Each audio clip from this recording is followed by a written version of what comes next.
Hi kids, welcome to my channel free way to English.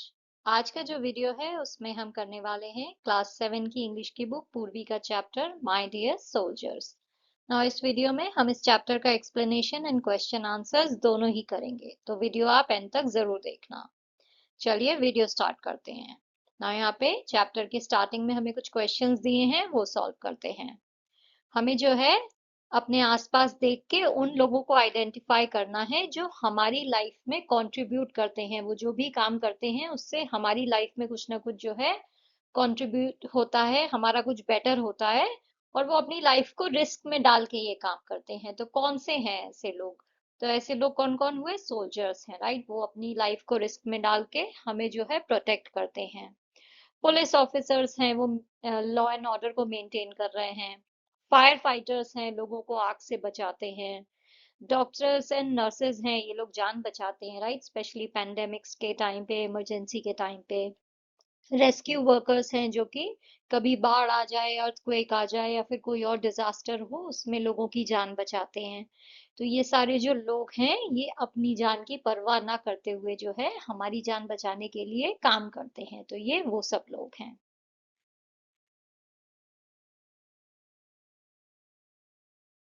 Next जो है आपको दो लोगों का पेयर बना के डिस्कस करना है कि ये सारे लोग जो हमने आइडेंटिफाई करे हैं जो हमारे लिए जो है काम करते हैं अपनी लाइफ को रिस्क में डाल के। तो ये सब जो लोग हैं इनसे अगर आपको कभी कोई क्वेश्चन पूछना हो तो आप इनसे क्या क्वेश्चंस पूछोगे? तो ऐसे तीन क्वेश्चन आपको यहाँ पे लिखने हैं। तो यहाँ पे है here are few questions we can ask such people. Why did you choose this profession, right? ये प्रोफेशन आपने क्यों चुना? ये तो इतना मुश्किल है। आप सोल्जर क्यों बने? आप डॉक्टर क्यों बने? Are you ever afraid while doing your duty? How do you handle it? Police officer से पूछ सकते हो, राइट। क्या कभी आपको डर लगता है? आप डर को हैंडल कैसे करते हो? What motivates you to continue serving people despite the risk? इतना रिस्क है, राइट। जैसे फायर फाइटर्स हैं, उनकी लाइफ को कितना रिस्क है जब वो आग में जाके लोगों की जान बचा रहे हैं। तो कौन सी चीज उन्हें मोटिवेट करती है कि वो ये काम कंटिन्यूअस करते हैं इतने रिस्क के बावजूद भी? What is the most difficult part of your job? सबसे मुश्किल काम क्या है आपके जॉब का? What message would you like to give to students like us? आप हम जैसे स्टूडेंट्स को क्या मैसेज देना चाहोगे? तो ये सारे क्वेश्चंस जो हैं हम पूछ सकते हैं। Let us read our poem now. Now यहाँ पे पोएम में जो भी टफ वर्ड्स हैं, डिफिकल्ट वर्ड्स हैं, उनके मीनिंग यहाँ पे मैंने पेस्ट किए हैं। O defenders of borders, you are great sons of my land. तो ओ सीमाओं के रक्षक, आप मेरी धरती के महान सपूत हो। तो यहाँ पे ग्रेट सन्स का मतलब है आप मेरी धरती के महान बच्चे हो। ओके, खाली लड़कों की बात नहीं हो रही है, लड़कियों की भी हो रही है। वो सारे लोग जो हमारे देश की सीमा की, बॉर्डर की रक्षा करते हैं, वो सब जो हैं आप सब लोग हमारे देश के महान बच्चे हो। When we are all asleep, you still hold on to your deed.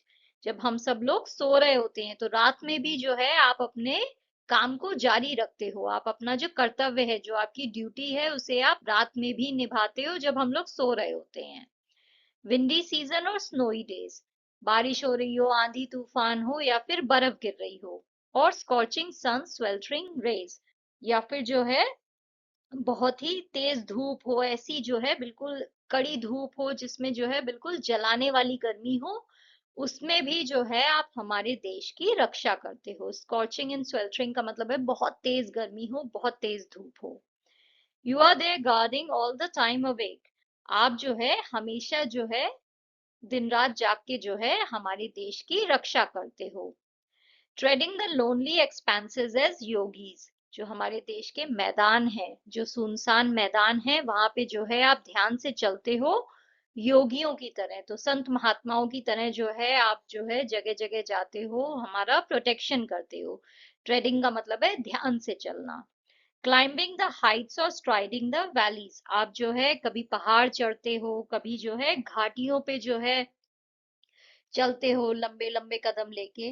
तो आप जो है हर जगह जो है हमारे देश की रक्षा करते हो। डिफेंडिंग द डेजर्ट्स और गार्डिंग द मार्शेस, आप जो है जो हमारा रेगिस्तानी इलाका है, जो सूखा इलाका है, उसकी भी आप जो है रक्षा करते हो।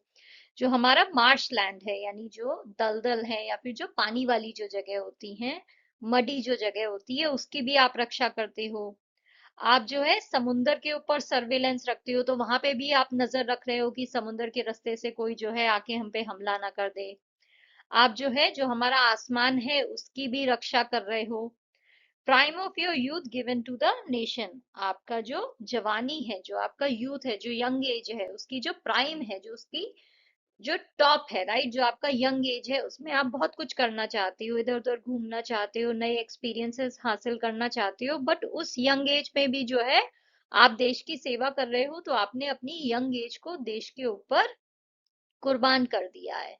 Wind Chimes of my land vibrate your feet, तो मेरे जो देश की में जो है, मेरे देश की जो पावन घंटियां हैं वो आपके कारनामों की गूंज सुनाती है।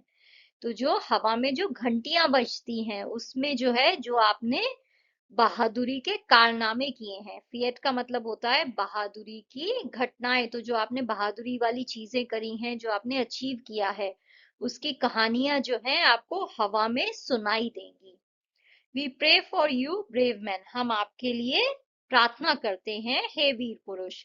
मे the lord bless you all, भगवान करे आप सबको जो है, आप सबका भला हो, आप सबको भगवान अपना आशीर्वाद दे।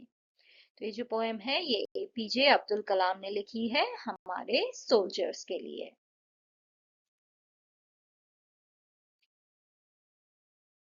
Let's solve our question and answers. तो हमारा जो पहला क्वेश्चन है उसमें हमें ये जो पोएम की समरी है उसे पोएम में से वर्ड्स लेके कंप्लीट करना है, तो वही वर्ड्स यूज करने हैं जो पोएम में यूज हुए हैं। The poem is a tribute to the soldiers of the land who defend the borders of their country. ये जो poem है ये उन soldiers के लिए ट्रिब्यूट है जो कि जो है हमारे देश के borders की रक्षा करते हैं। It highlights their untiring commitment and sacrifices as they guard the nation. The soldiers remain vigilant and dedicated, whether it's windy, snowy or scorching hot. तो जो हमारे देश के सैनिक हैं वो हमेशा जो है तैयार रहते हैं, तत्पर रहते हैं, विजिलेंट रहते हैं, हमेशा जो है उनकी नजर चौकन्नी रहती है, डेडिकेटेड रहते हैं, भले ही मौसम जो है वो तूफान का हो, बर्फ हो या फिर बहुत तेज धूप हो। They walk on lonely stretches of land like yogis, वो जो है सुनसान सड़कों पे जो है योगियों की तरह चलते हैं। Their duty takes them to different terrains including mountains, valleys, deserts and marshes. उनकी जो ड्यूटी है वो उन्हें अलग अलग जगहों पे लेके जाती है, राइट, धरती में अलग अलग जगह पे वो जा रहे हैं, कहीं पे पहाड़ है, कहीं पे घाटियां हैं, कहीं पे रेगिस्तान है और कहीं पे दलदल है। The poet acknowledges that they have given a major part of their youth to protect the nation. Poet जो है इस चीज को एक्नॉलेज कर रहा है, इस चीज को एक्सेप्ट कर रहा है कि ये जो हमारे सैनिक हैं इन्होंने अपनी जवानी का जो मेजर पार्ट है वो देश को प्रोटेक्ट करने के लिए कुर्बान कर दिया है।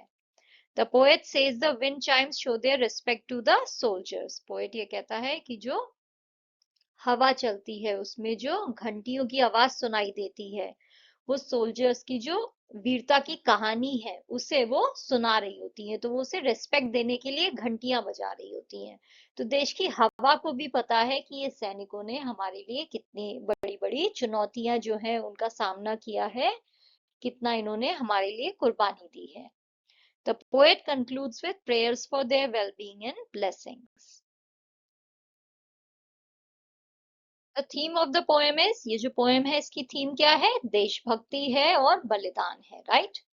The tone of the poem, poem की टोन क्या है, एडमायरिंग है, राइट, एक तो पोएट जो है वो प्रशंसा कर रहा है सैनिकों की, रिस्पेक्टफुल है, उन्हें आदर सम्मान दे रहा है, ग्रेटफुल है, राइट, जो पोएट हैं वो ग्रेटफुल हैं, हम उनके थैंकफुल हैं कि ये जो सैनिक हैं ये हमारे लिए कितना कुछ करते हैं, और हम उनके लिए प्रेयर भी कर रहे हैं, राइट, कि उनका भला हो। नेक्स्ट हमें जो है फॉलोइंग सेंटेंसेस को कंप्लीट करना है एक्सप्लेन करके कि पोएट ने इन पोएटिक डिवाइसेस का यूज क्यों किया है। तो इमेजरी का यूज उसने इसलिए किया है क्योंकि उसने सोल्जर्स की जो पिक्चर है वो क्रिएट करने की कोशिश की है कि वो जब अलग अलग वेदर कंडीशंस में जो है इधर से उधर जो है जाते हैं, काम करते हैं, तो कितनी कठिनाइयों का सामना करते हैं। तो इमेजरी का यूज हुआ है ताकि जो है वो आपको बता सकें कि सोल्जर्स जो है वो कितनी हार्श वेदर में जो है काम करते हैं। सिमिली का यूज हुआ है क्योंकि सोल्जर्स को जो है योगीज से कंपेयर किया गया है। मेटाफर का यूज हुआ है क्योंकि पोएट जो है वो ये बोल रहा है कि जो विंड चाइम्स हैं वो नेशन के रिस्पेक्ट को जो है रिप्रेजेंट कर रहे हैं। यानी जो हवा में वो कह रहा है कि घंटियों की जो आवाज है जिसमें उनके वीरता की कहानियां जो है वो सुनाई देती हैं। तो घंटियां जो है वो कहाँ बजती हैं? घंटियां मंदिर में बजती हैं, राइट? क्यों बजती हैं? क्योंकि हम भगवान को जो है रिस्पेक्ट दे रहे होते हैं। तो ऐसे ही वो क्या कह रहा है कि ये जो हवा में घंटियां बज रही हैं ये देशवासियों का रिस्पेक्ट है सोल्जर्स के लिए। Repetition of the words you and we because it shows a strong bond between the soldiers and the people of the nation. तो you and we का यूज इसलिए हुआ है ताकि जो है वो दिखा सके कि देश और देश के जो लोग हैं उनके और सोल्जर्स के बीच में बहुत ही स्ट्रॉन्ग बॉन्ड है, हम उनकी रिस्पेक्ट करते हैं, वो हमारी रक्षा कर रहे हैं।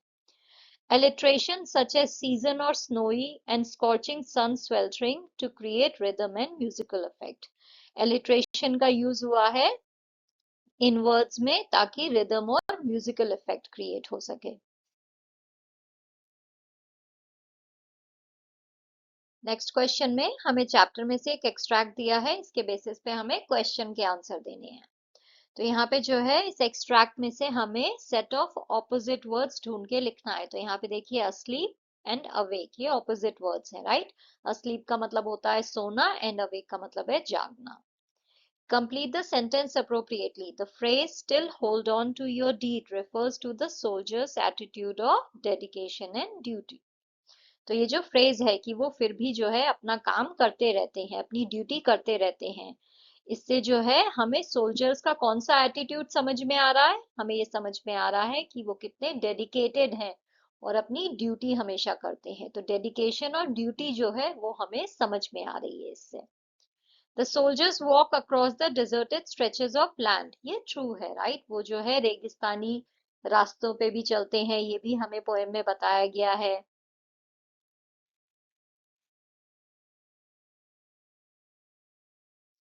नेक्स्ट हमें जो है इस एक्सट्रैक्ट में से कोई एग्जाम्पल देना है जिससे हमें ये बताया गया है कि सोल्जर्स जो हैं वो हार्श वेदर कंडीशंस का सामना करते हैं, बहुत ही मुश्किल जो वेदर कंडीशंस हैं उसको भी वो फेस करते हैं। तो वो जो है हमारी पोएम में कहाँ पे है? विंडी सीजन और स्नोई डेज और स्कॉचिंग सन स्वेल्टरिंग रेज। तो भले ही जो है तूफान आया हो, बर्फ गिर रही हो या फिर बहुत तेज धूप हो, हर जगह जो है वो बस जो है अपनी ड्यूटी करते हैं, तो भले कोई भी मौसम हो। Which quality of the soldiers is highlighted in this extract? इस extract में जो है उनका जो डेडिकेशन है वो हाईलाइट किया गया है कि भले ही मौसम कैसा भी हो वो डेडिकेटेड रहते हैं और अपनी ड्यूटी जो है वो फुलफिल करते हैं। नेक्स्ट है आंसर द फॉलोइंग क्वेश्चंस। ये जो पोएम है इसका स्पीकर कौन है? तो जो पोएम है वो एक सिटीजन के नजरिए से लिखी गई है।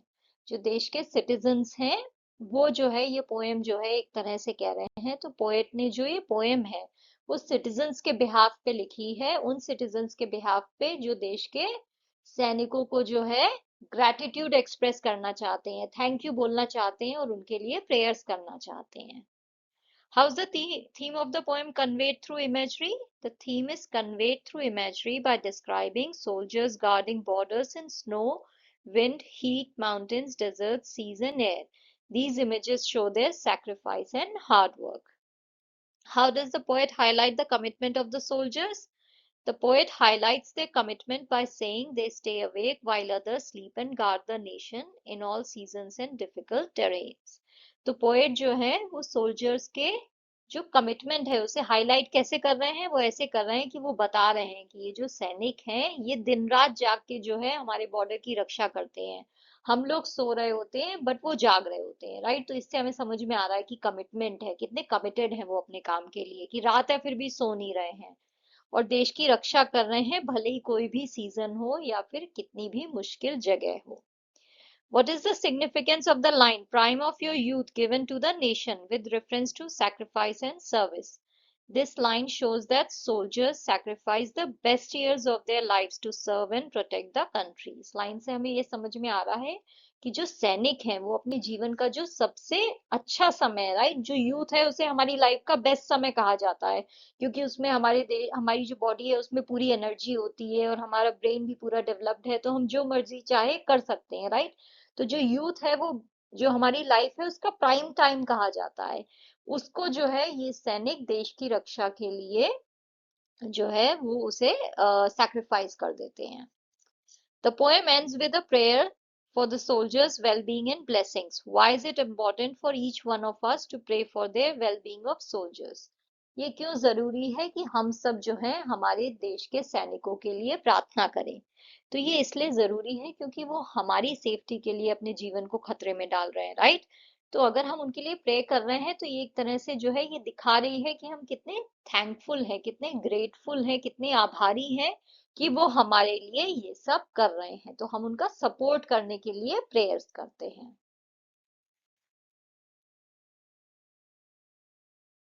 नेक्स्ट है टेरेन्स। नाउ हमारी जो पोएम है उसमें कुछ टेरेन्स हमें बताए गए हैं, जैसे वैलीज यानी घाटी, डेजर्ट्स यानी रेगिस्तान, मार्शेस यानी दलदल, पहाड़ों की बात हुई है, माउंटेन्स की, राइट, ये सब हमारी पोएम में हमें बताए गए हैं। तो ये डिफरेंट टाइप्स ऑफ टेरेन्स हैं। What is terrains?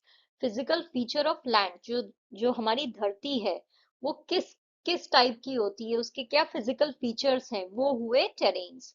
ना यहाँ पे हमें कुछ दिए गए हैं टेरेन्स, हमें वो आइडेंटिफाई करनी है। तो इसमें जो टेरेन्स हैं यानी जो लैंड के फिजिकल फीचर्स हैं वो है mountains, peninsula, plateau, delta and Ghats.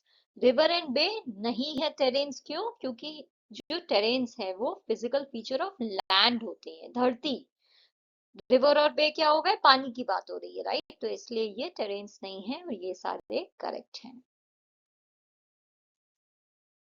Next है कोलोकेशंस। ना कोलोकेशंस क्या होते हैं? ना इंग्लिश लैंग्वेज में कुछ वर्ड्स हैं जो साथ में ही यूज होते हैं, पेयर में यूज होंगे, ऐसे वर्ड्स को हम कहते हैं कोलोकेशंस। जैसे डे एंड नाइट है, राइट, दिन और रात साथ में यूज हो रहा है, सुबह शाम साथ में यूज हो रहा है, तो ये जो वर्ड्स हैं ये कोलोकेशंस कहलाते हैं। तो ऐसे यहाँ पे जो है हमें कुछ फिल इन द ब्लैंक्स जो है करेक्ट कोलोकेशन को चूज करके करनी है। तो यहाँ पे हमें दो ऑप्शन दिए हैं, हमें जो भी करेक्ट है, ये दोनों ही एक तरह से करेक्ट है, बट हमें करेक्ट वाला चुनना है, कौन सा पेयर में जाता है। अगर आप यहाँ पे समिट की जगह पीक ऑफ द माउंटेन कर दो तो वो भी गलत नहीं है, जो पहाड़ है उसकी चोटी की बात हो रही है, बट हम समिट इसलिए यूज कर रहे हैं क्योंकि माउंटेन के सेंस में हम हमेशा समिट वर्ड का यूज करते हैं, ये करेक्ट कोलोकेशन है, तो इसलिए जो है हमें करेक्ट कोलोकेशन यहाँ पे चूज करके फिल करना है। द बैरन लैंडस्केप, जब भी हम लैंडस्केप की बात करते हैं, जमीन की बात करते हैं, तो हम उसे एम्प्टी यानी खाली नहीं कहते हैं। अगर उस पे कुछ भी उग नहीं रहा है तो आप उसे एम्प्टी खाली नहीं कहोगे, आप उसे बैरन कहोगे, यानी उस पे कुछ भी नहीं उग रहा है, वो बिल्कुल बंजर जमीन है, तो बैरन वर्ड यूज होता है। जब हम फॉरेस्ट की बात करते हैं, जंगल की, तो हम घना जो जंगल है वो कहते हैं, राइट, तो घने शब्द के लिए हम डेंस वर्ड का यूज करते हैं, हैवी का नहीं। तो इसलिए फॉरेस्ट के सेंस में हमेशा डेंस का यूज होता है, डेंस फॉरेस्ट, तो ये कोलोकेशन है। नाउ हम किसी इंसान के किसी हीरोइक एक्ट की बात कर रहे हैं, राइट, तो हम एडवेंचरस कहेंगे, उस इंसान को हीरोइक नहीं कहेंगे, एडवेंचरस कहेंगे, क्योंकि पर्सन के सेंस में एडवेंचरस यूज होता है मोस्टली, ये करेक्ट कोलोकेशन है। Next है, I'll try to get back in time, but I am not making any promises. यहाँ पे doing नहीं आएगा, making आएगा। जब भी हम promises की बात करते हैं make word का यूज करते हैं, जैसे मैं कहूंगी ना make no promises, तो making का यहाँ पे करेक्ट जो यहाँ पे वर्ड है वो है making, क्योंकि make और promises साथ में जाता है, ये करेक्ट कोलोकेशन है। नेक्स्ट हमारी लिसनिंग एक्टिविटी है, इसकी ट्रांसक्रिप्ट आपको पेज 224 पे मिल जाएगी। आपको उस ट्रांसक्रिप्ट को जो है सुन के यहाँ पे फिल इन द ब्लैंक्स करनी है। तो यहाँ पे करेक्ट ऑप्शंस जो हैं वो मैंने फिल कर दिए हैं।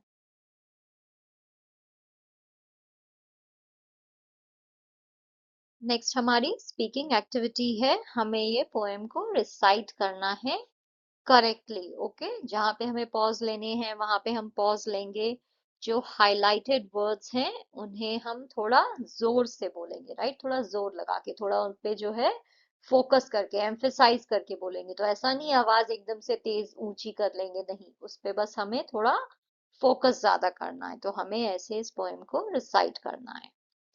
My Dear Soldiers by APJ Abdul Kalam. Oh, defenders of borders, you are great sons of my land. When we are all asleep, you still hold on to your deed. Windy season or snowy days or scorching suns, sweltering rays.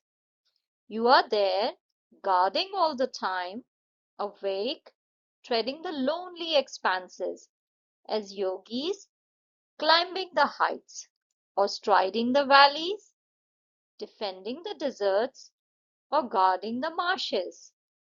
Surveillance in seas and by securing the air, prime of your youth given to the nation.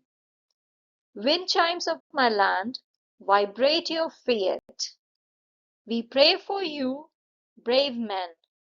May the Lord bless you all.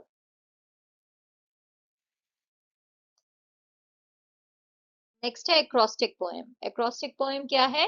Suppose आपको जो है कोई भी topic मिला है, यहाँ पे topic है पेट्रियट, ये आपको वर्ड दिया गया है, तो इस वर्ड को आपको ऐसे वर्टिकली लिखना है, PATRIOT।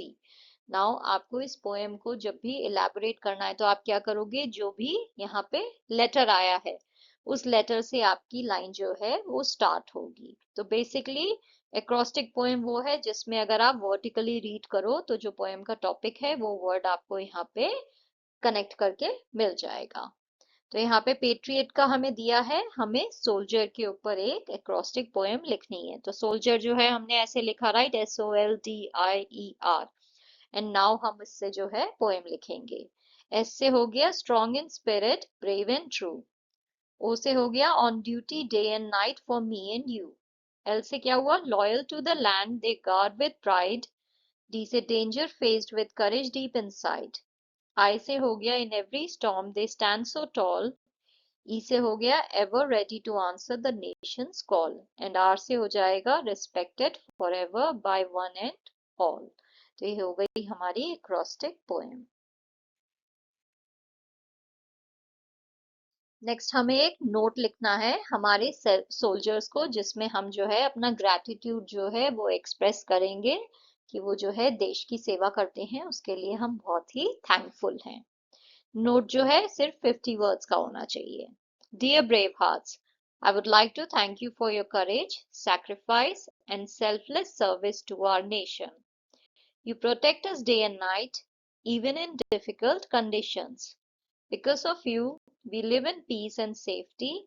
We are proud of you and salute you always. Next जो है आपको एक बैज ऑफ ऑनर बनाना है सोल्जर्स के लिए। इसको आप जो है या तो हाथ से बना सकते हो कार्डबोर्ड के ऊपर पेपर को कलर करके जो है, या फिर आप डिजिटली डिजाइन करके प्रिंट भी ले सकते हो।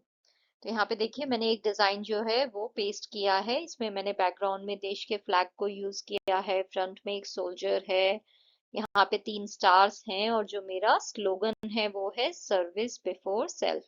तो ऐसे ही आप चाहो तो अपना डिजाइन बना सकते हो। नेक्स्ट आपको जो है आपकी मदर टंग में कोई भी पोएम या स्टोरी जो कि सैनिकों के बारे में हो वो आपको क्लास में प्रेजेंट करनी है। तो यहाँ पे मेरी लैंग्वेज में हिंदी में एक सॉन्ग है मेरे वतन के लोगों, जो कि कवि प्रदीप ने लिखा है, उसके बारे में मैंने बात की है। बट ये सिर्फ एक एग्जाम्पल है, इसके अलावा और बहुत सी कहानियां हैं, बहुत से गाने हैं, बहुत सी कविताएं हैं जो देश के सोल्जर्स के ऊपर लिखे गए हैं। तो आप उसमें से कोई भी चूज करके अपने क्लास में प्रेजेंट कर सकते हो। जरूरी ये है कि वो आपकी मदर टंग में हो या रीजनल लैंग्वेज, जो भी आपकी लैंग्वेज है, कोई भी हो सकती है, राइट, नॉर्थ साउथ जहां से भी आप हो, उस लैंग्वेज में जो भी स्टोरी है वो आपको क्लास में प्रेजेंट करनी है। That's all for today, kids. If you enjoyed this lesson, don't forget to like, share, and subscribe to the channel. See you in the next video. Until then, stay smart, stay curious, and stay strong.